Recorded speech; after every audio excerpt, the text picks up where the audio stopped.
Buongiorno, we are looking at how to pronounce this name, as well as how to say more interesting and often confusing and often mispronounced food names from Italy and cooking terms.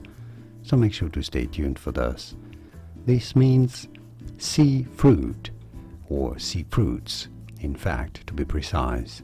How do you pronounce this? Frutti, frutti is how it is said in Italian, with an emphasis on that double T. Frutti di mare, frutti di mare, meaning frutti means fruit or fruits. That's the plural form of the word in Italian. Di mare, of the sea. Di mare, frutti di mare. It'd be fine in English to say it as frutti di mare, frutti di mare. And now you know. More videos on how to pronounce more interesting words and names from Italian, delicious food names, names of dishes that so many mispronounce.